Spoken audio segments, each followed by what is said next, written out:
केंद्र सरकार 1961 के एडवोकेट एक्ट में बदलाव लाने के लिए अमेंडमेंट बिल लाने की तैयारी में है। लोगों के सुझाव के लिए बिल का फाइनल ड्राफ्ट सामने आने पर देश भर के वकील बिल के विरोध में खड़े हो गए हैं। बिल का विरोध दिल्ली से शुरू होकर देश के 14 राज्यों में फैल गया है। बार काउंसिल ऑफ इंडिया के अध्यक्ष मनन मिश्रा ने केंद्र सरकार से इस बिल को वापस लेने की मांग की है और इतना ही नहीं, मांग पूरी होने तक हड़ताल जारी रखने का भी ऐलान किया है। हड़ताल कर रहे वकीलों से खास बातचीत की हमारे संवाददाता गोपाल कृष्ण ने। हमारे साथ कुछ वकील हैं जो पटियाला हाउस कोर्ट के हैं। आइए इनसे जानते हैं कि आखिर क्यों विरोध हो रहा है, क्यों विरोध हो रहा है।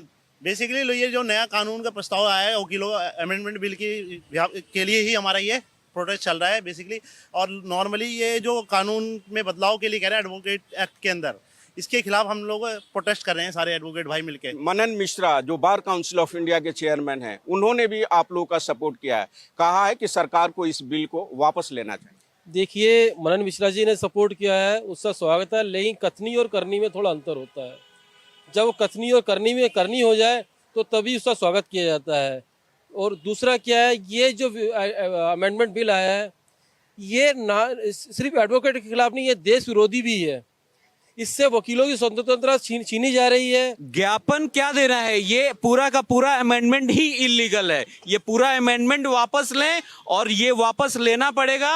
हमारा स्ट्राइक खत्म नहीं होगा जब तक ये अमेंडमेंट वापस नहीं लेंगे। ये इन्होंने प्रपोजल दिया, किसी भी भारत के किसी भी बार एसोसिएशन को इन्होंने लूप में नहीं लिया। दूसरी बात, आपके माध्यम से एक और बात मैं सरकार को बताना चाह रहा हूं कि उन्होंने जो 3 लॉज भी जो चेंज किए, किसी भी एसोसिएशन को उन्होंने नहीं रखा। और एक इलिटरेट आदमी भी अगर उस लॉज को बदलता तो उससे बेहतर बदलता जो बदल के रखा है।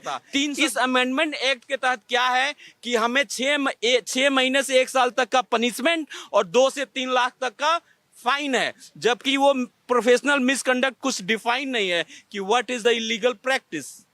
तो वकील समाज की एक ही मांग है कि इस बिल को हर हाल में सरकार को वापस लिया जाना चाहिए। जब तक सरकार इसे वापस नहीं लेती है तब तक इन लोगों का हड़ताल जारी रहेगा। भारत एक्सप्रेस के लिए कैमरा पर्सन धर्मेंद्र गौतम के साथ गोपाल कृष्ण।